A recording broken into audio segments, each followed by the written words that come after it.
Join Blindrun and Slangarang as they talk about video games every Monday at 10 p.m. Eastern Time and 9 p.m. Central Standard Time. Twitch.tv/BlindRunGaming. Thanks for tuning in, you sexy beasts. Yeah! What's up, sons? It's Blindrun with Son of a Tech once again, and joining me is... Slangarang, hello there. The very, very poor cue there. Today we're going to talk about Super Mario Run. And for our honorable mention, we have the DX12 benchmarking released by AMD. And then we're going to talk about the games we played this week as well.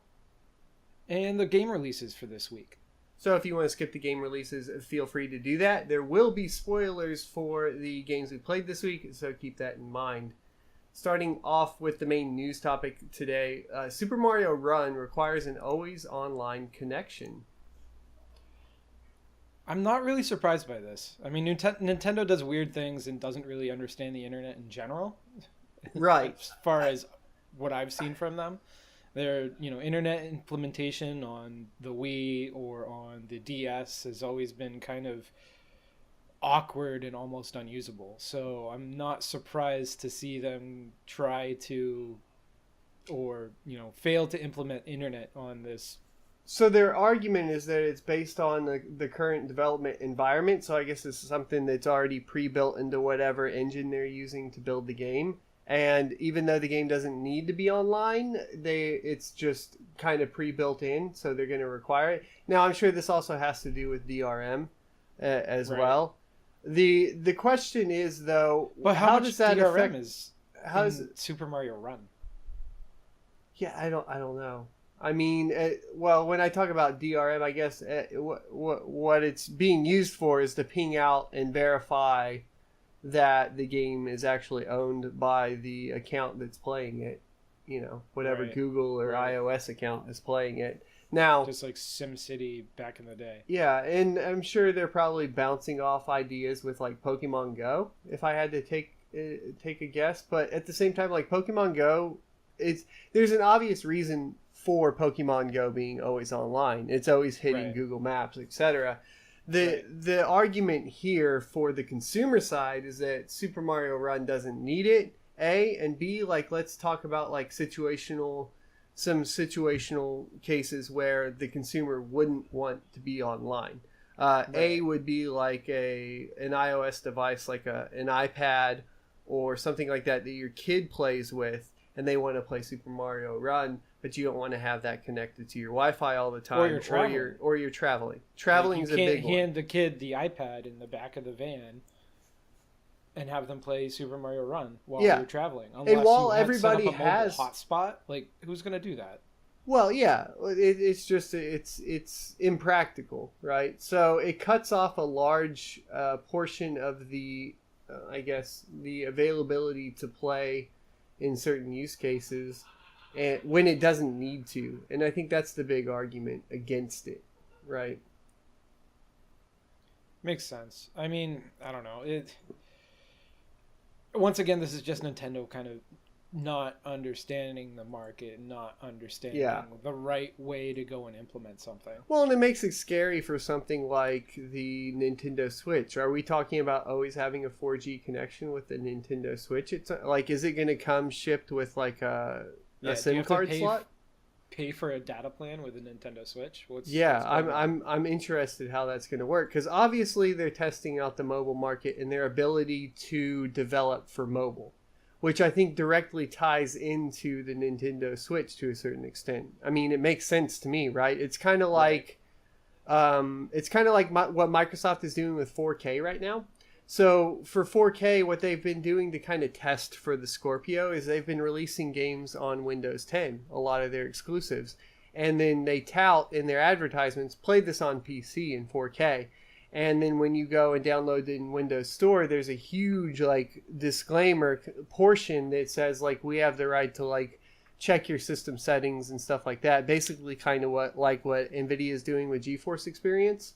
Right. And what they're wanting to do, the reason they're doing that is they're collecting that data to then analyze it and then be able to develop for 4K for Scorpio when it releases, or at least that's what I would assume. And I think that we're seeing something similar here with Nintendo, where they are about to essentially move into a mobile only market with the Switch, and this might be just kind of testing the waters out. You know, the Pokemon Go and the Super Mario Run is almost kind of like a beta test, or a glorified beta test for the future. You really think that Pokemon Go is a beta test? Because I feel like the Niantic Labs going and doing Ingress was their beta test for Pokemon Go. Well, and that might be different. I'm talking specifically about Super Mario Run, maybe Right. not Pokemon Go.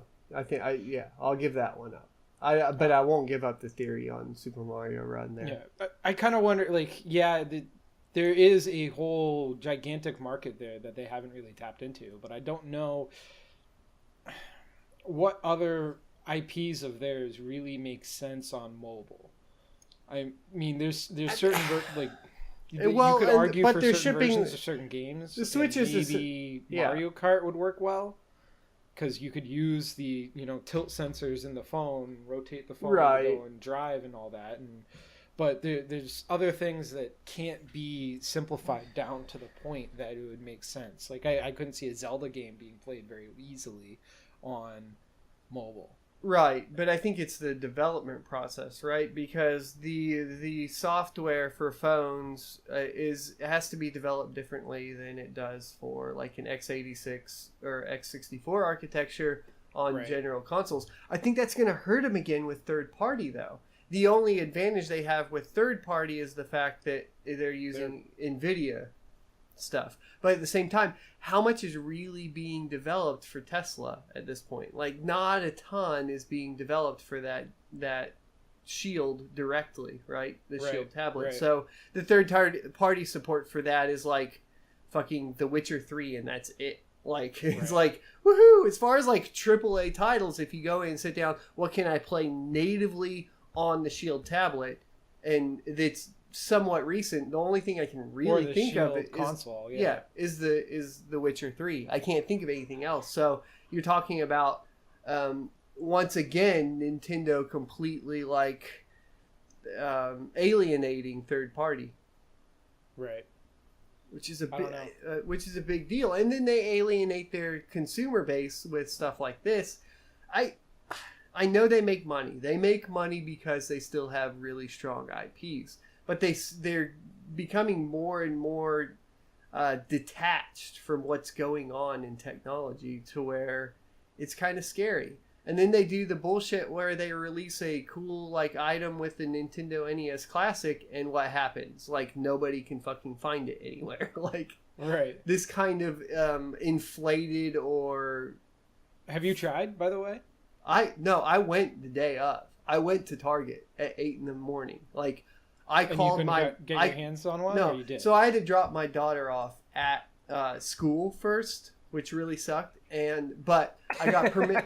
So I talked to my boss. And I had to take care of my daughter. It was terrible. I talked to my boss, and I was like, "Look, Target's got them. It says that they have them in stock at this one. I'm going to go to it." He's like, "Cool. Hey, pick up a second one if you can get one." Right. So I drive all the way over there. I get out. And as soon as I'm pulling in, I see all these people just kind of pulling in, and I'm like, man. Right. I get out, and there's just lines like walking in. And then as soon as I walked into Target, you know what a disappointed person that couldn't get what they wanted in a store looks like, when they're just staring at their phone, and you can tell, like, and there's like dozens of these people just sitting there on their phones. And I'm like, nope, this is fucked. They're all looking for the Nintendo Switch. Like, and as soon as I walked in, they're like, we don't have any Switches. Like, there's just a guy standing there to like break your dreams and destroy them. And you're like, thanks, you probably have the shittiest job today. That's all you're going to be doing all day. There's so many people there that are just going to come up to you, and you're going to crush their dreams. Right. So for some people, that could be a dream job. Right, it could be. For me, no. Because I put way too much weight in people's opinions. But... Yeah, I was like, no, that sucks. I'm out. So that's terrible. But I did kind of hang around and like watch the people, because I found it really curious. Right. If you're not crushing people's dreams, you're okay with watching people. Right. Well, no, and the thing was, is like the demographic wasn't my demographic that I'm used to. Like the guys that we're talking to now, you know, average, like it's the male, like 24 to 35, that's it. But there was just like every type of person in there, like trying to get a hold of this Switch. So just out of curiosity, I went on Amazon to go and look up the... Is it like 250? There's 100... Yeah, well, it's the cheapest I could get it is it's 209. 209. But, yeah. For like essentially what is a Raspberry Pi with an emulator loaded on it. Like that's what it is. And so, but I mean, for $60, that's a lot of effort I don't have to go through, and it comes in a cool housing. So, but no. So the thing that I find most ridiculous about this is that there's 185 customer reviews and it's got 1.5 stars. All of them are people saying I can't fucking buy it. No, all of them are people saying don't spend more than $60 on this. These are scalpers. Don't buy it. Don't buy it. Don't buy it. Right. You're just wasting your money. But there are still people buying it because it's a good Christmas gift. Like, let's be honest. No, it's an amazing Christmas. I want one. I know. So there are still people gonna buy it. Like, it's just the way it is. But it's so frustrating, right? Like, come on, guys. Anyways, I did want to mention, if you guys are worried about DirectX 12 and Vulkan benchmarking, we have the OCAT. It's OCAT. It's on GitHub right now. I'll try to put a link in the description below. The reason I'm bringing this up is I actually built like the installer, and I did a little video of it, and I've been working and paying very, very close attention to this project. The only thing that kind of made me nervous at first was that AMD actually hired some people to put like a GUI to it. So previously it was command line arguments only, which I had no problem with because that kind of helped me out in the first place, because I'm like, there are people that don't have the barrier to entry for this, and I've used, which is nice. So the way Present Mon works is that it will essentially capture the frame time data from DirectX 12 and Vulkan. You can with command line argument set a hotkey. Mine currently for Present Mon is scroll lock. But what OCAT has done is put it into like a little GUI, and it does the same thing. It still puts out the same files. It does automatically calculate and create a third file with the top 1 percentile and the bottom 1 percentile, and then divides those frame times by 1,000 for you. So you can just open that third file and get the min, max, and average.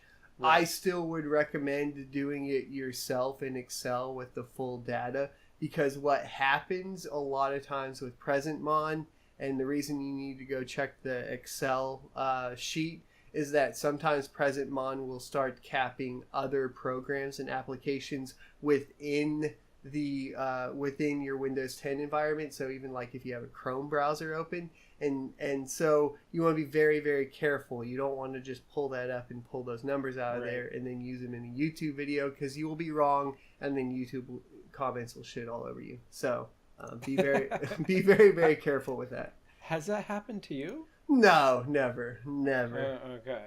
No, nobody nitpicks over cooling potential of various graphics cards that will remain unmentioned in this podcast. So what did you play this week? So the biggest thing, and this is going to be we might go a little bit over just because we'll see how it goes, but Resident Evil 7 demo is insane. So I actually don't have a PlayStation 4 right now. So I sold my PlayStation 4 in preparation for the PS4 Pro. Right. The thing I never did was pick up a PS4 Pro because I got disinterested in it, essentially. The only reason I have an Xbox One S is because it came free with my TV from Best Buy. So that's a pretty good deal. I got the LG 55-inch IPS 4K HDR TV and an Xbox One console for $699. You can't That's a really damn good deal. Yeah, That's you a can't. Damn good deal. Holy shit. No, I definitely used my Best Buy credit card. I walked in, I was like, yeah, swiping that shit. Give me that. So that's why I have that set up. Did you say it was a 55-inch as well? Huh? It's 55-inch 4K HDR. Yeah, because that's worth $699 by itself. Right. Like you throw in the and Xbox they on were top of that. this was right when the Xbox One S came out, and they were throwing the promotion. So kind of like how Sony is working with like their own televisions, Xbox is actually working very closely with LG right now, which is a good thing for them because that helps out with they can utilize a lot of different technologies to make it run smoother and better. I'm kind of pissed off because like in May I bought a 4K. Yeah, you bought just a little too early. I mean, if you look at like when 4K dropped, it dropped hard. Like probably in August, I think it was. Probably, yeah. I mean, I spent $900 on a 55-inch 4K Sony. Yeah. And like that's not a bad price in May, but now talking in November, you spent $200 less and got an Xbox One S. And the important thing about the Xbox One S that I want to clarify for a lot of people, my dad went and bought a Samsung TV.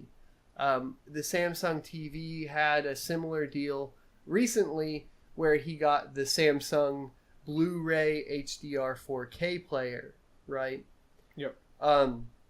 And when he looked up retail, he was like, well, it was a good deal because that player is like $329. And I giggled.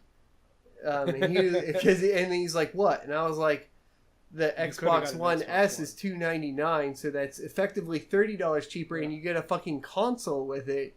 So it's do you remember when the PS3 was a big deal because it had the Blu-ray?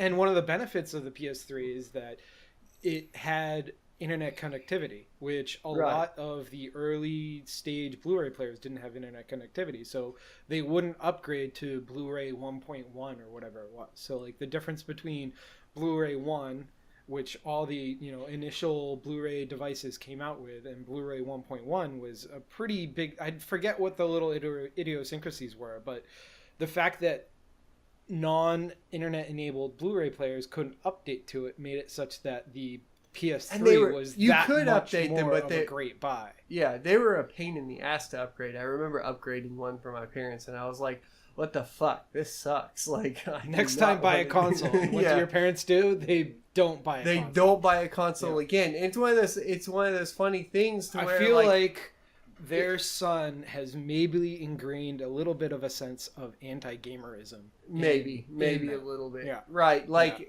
gamers are punks now. That's what they are. Yeah. Yeah. That's what we are. The punk gamers don't call their parents enough. Whatever. Yeah. So I think like it's that kind of idea that you're getting an HDR 4K Blu-ray player for the same price that you would already be buying one for.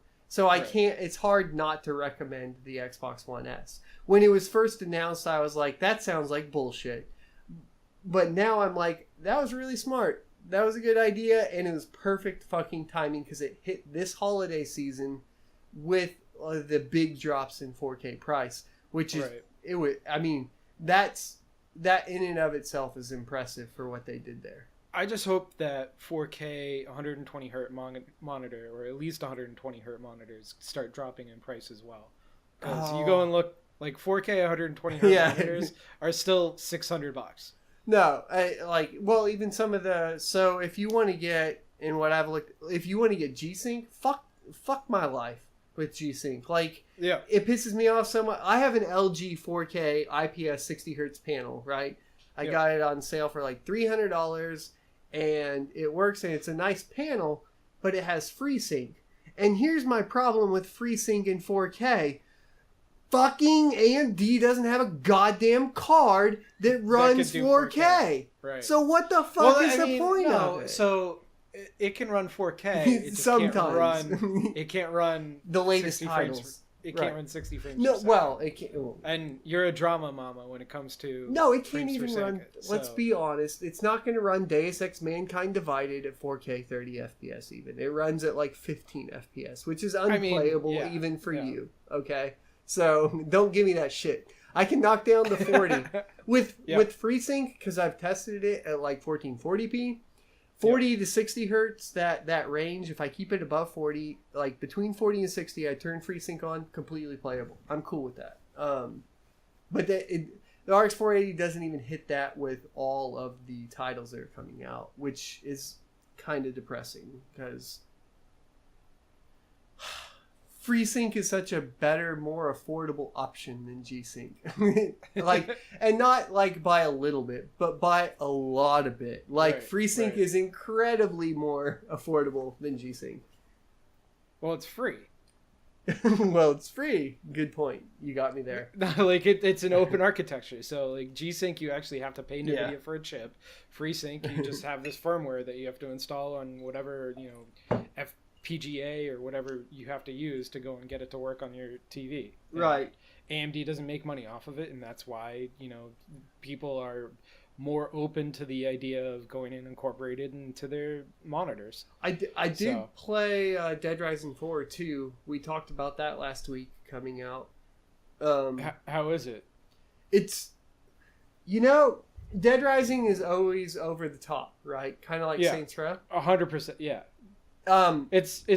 So Saints Row is funny, like in a different way than Dead Rising to me. Like, yeah.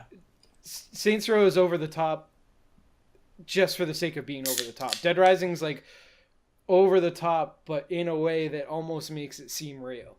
Yeah. If that makes sense. Despite the fact there's zombies and all that bullshit. So they grounded it even more story-wise. Okay. Meaning that the story feels very grounded and more along the lines of a typical zombie story. Something that you would watch on TV and actually take seriously. Okay. Which then, as a gamer, makes you feel super conflicted in the Dead Rising world. Because you're like, I kind of just want to roleplay this seriously. Right. Meaning, like, I don't want to put on the ridiculous costumes. I walked up and had a serious conversation with a guy with a fucking red beard, a gold helmet, and full fucking, like, medieval, like, suit from the mall and a flaming sword.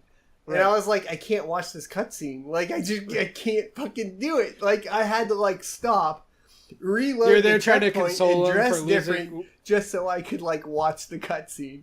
No, like, I was too conflicted to, like, take, like, I couldn't do it. Like, my head was just, like, blowing up. Like, I was like, nothing makes sense right now. So, I mean, it's a goddamn zombie apocalypse, though. Like, at a certain point, don't you suspend disbelief? If somebody's going to come up to you in a gold helmet, a red beard, and full medieval regalia, you're just like, whatever. You're just going to roll with it at that point. Like, you've survived getting bit and not becoming a zombie. At a certain point, you just accept that strange shit's going to happen. But in this scene, it was one of those scenes where you were at a disadvantage as a character. Like, you were getting beat up. So you're getting beat up by a guy in, like, shorts and a t-shirt. And you're in full fucking medieval armor with a flaming sword. And you're just like, that's just too unrealistic. Like, I'm not getting hurt right now. Your punches are, like, literally not doing shit through that fucking steel armor. But, yeah. It was that's my take on Dead Rising 4. Super enjoyable, though. Like, I'm going to say, I like Dead Rising is definitely one of those series that I always end up playing it. Like, I think Dead Rising was one of the first games. Like, I was an relatively early adopter of the Xbox 360. Right. And that was one of the first games for the Xbox 360 that was a must-have title. So that Gears of War 1 in that, yeah. Yeah, no, and those were the two games. Basically, it was, all right, is my roommate home?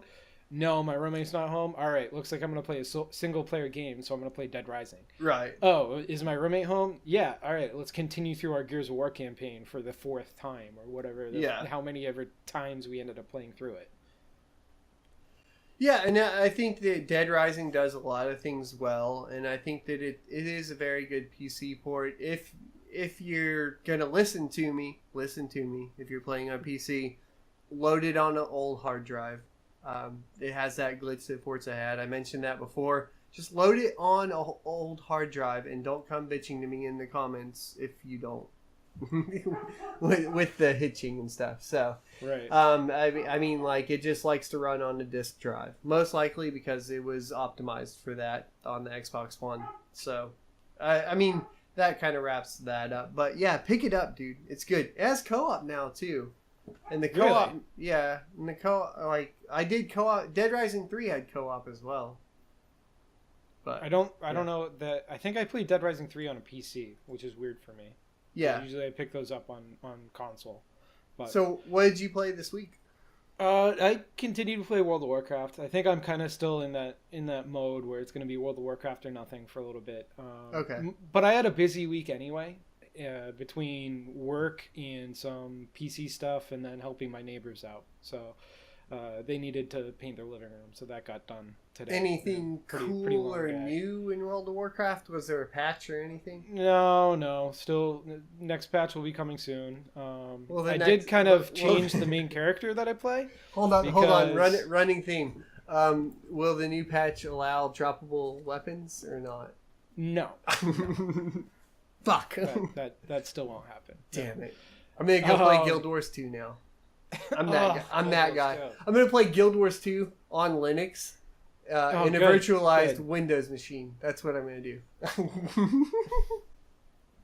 No. Yeah. I did end up having to play or change my main this week because rogues are basically worthless, and shamans actually can heal. So, But we they've had always a been able to lack- heal, right? right. But no, the you point said is that in a way like that was abnormal, and I was like, "Hold on, shaman's No. healing. That's a No. thing." The point is that playing DPS classes, usually you're not going to be able to go and find groups, so you kind of end up getting relegated to a class that can either tank or heal. That's always Unless- been the deal with WoW, Right, though, right? right. Like if you actually want to play, you got to tank or heal, and then Right. I will say though that so I will have by the end of December, because I don't know when all my parts are going to show up. I will have 3 operating PCs, and I will finally be getting off of my i5 2500 and onto a brand new rig with a 1080. which will be good.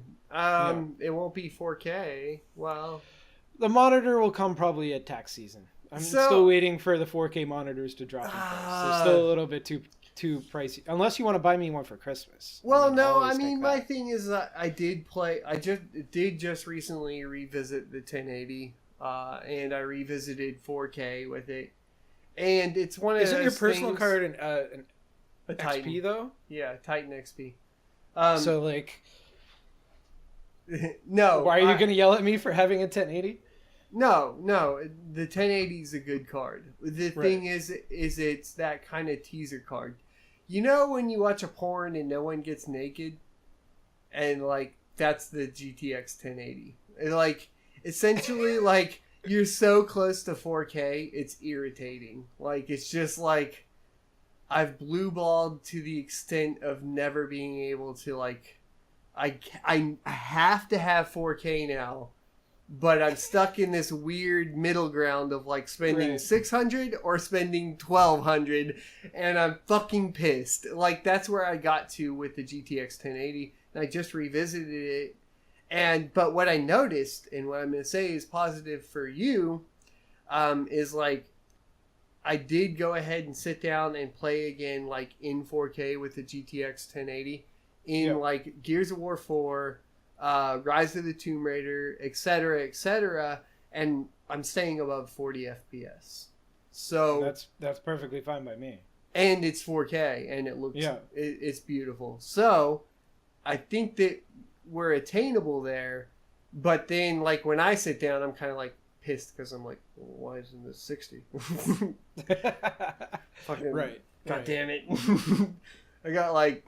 And that's what really makes you mad too. If you do spend $1,200 on a graphics card and then you get something like fucking Watch Dogs 2 or something that's dropping you down to, or Dishonored 2, that made me so mad. I was dropping to like 30 FPS and shit. I watched the review for Watch Dogs 2 by Total Biscuit. Okay, TV.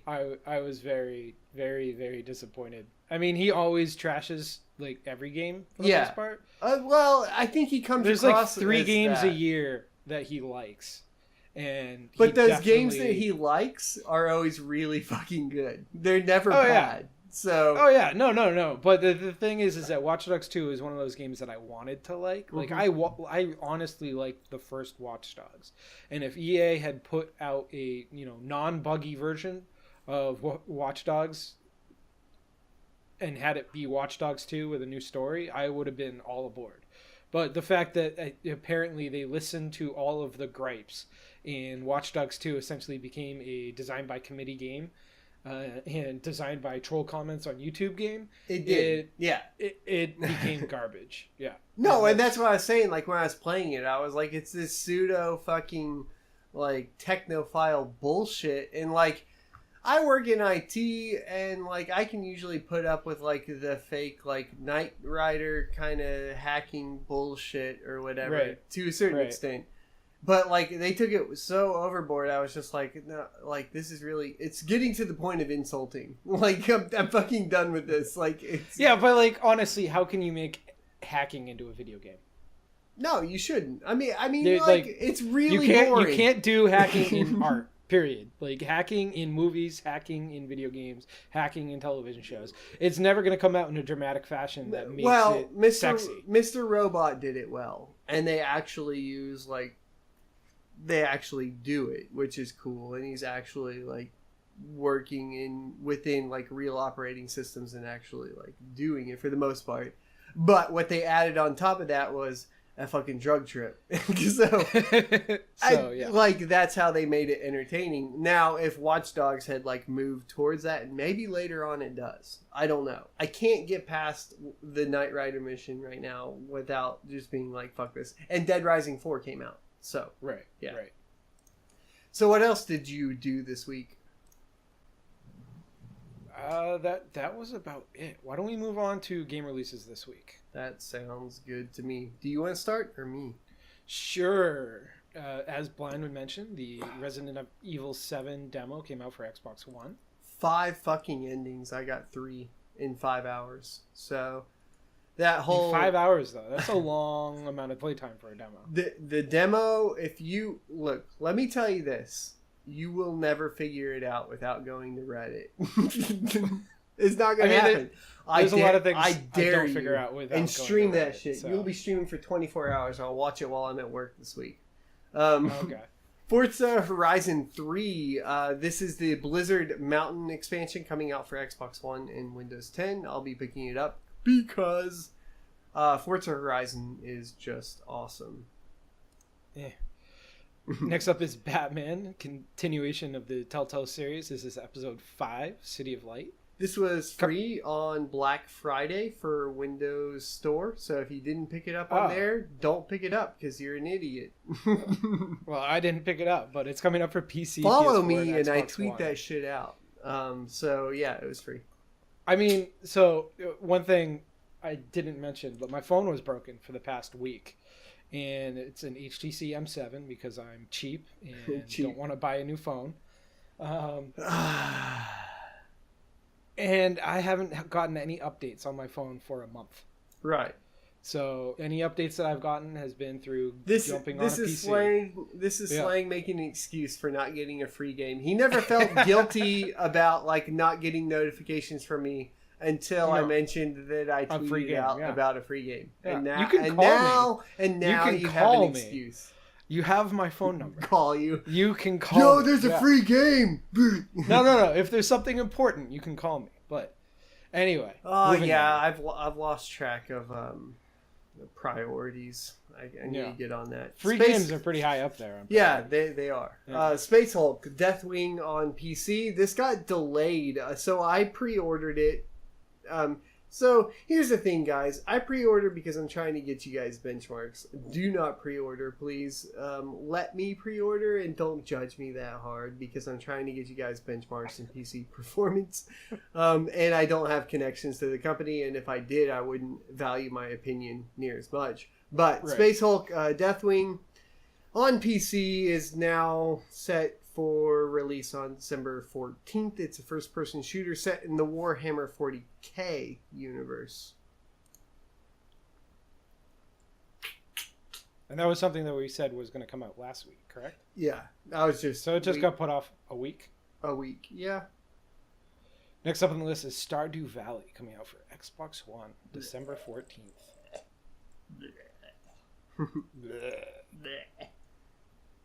Yeah, I'm not interested. I guess No. it's an alternative to, like, what's the 3DS game? Animal Crossing or some shit? Yeah. It's a family-friendly, like... It's that alternative Farming that's been sim. out on PC for at least a year, probably 2 Right. years at this point. Yeah. Consoles are trying to take advantage of that. Guilty Gear 10 Revelator coming out for PC on December 14th. Guilty Gear game. Interesting. I don't know. What do you think? I mean, I really don't like the art style. I've never been into the like Japanese manga, anime. I mean, scene at all. I don't know. So it's a fighting game, and I've been into about 2 fighting games in my life, and they are, I guess, considered the common man, shitty fighter games. I like Right. Tekken and I like Soul Calibur. Right. That's it. I've never liked anything else. I didn't like Street Fighter because fucking getting the timing down just seemed ridiculous to me. And so I just gave that up. And then even like Soul Calibur 2 got to the point to where I was like, nope, I'm done with this now. The people are too good. I'm not. Bye. Right. I've never enjoyed fighting. I've always liked the games where it's not about how quickly and how accurately you can move your thumbs, but more about how much strategy and thought you can put into your actions and make sure that you're choosing the best outcome based off of like mentality and not through just making sure your muscle memory is perfect. Yeah. Anyway, last on the list, we have Super Mario Run coming out for iOS December 15th. Yeah, no Android release here, and it does. It relates to our main topic. So if you got here and then you were finally like, "Oh, I skipped down the game releases of the week, but I want to hear more about this," skip back, and then that will be covered. Until next time, guys. Thanks for watching. Be sure to like, comment, and ding that fucking bell. Don't worry about subscribing, and we will see you next Tuesday. Have a good one, guys. Red's done.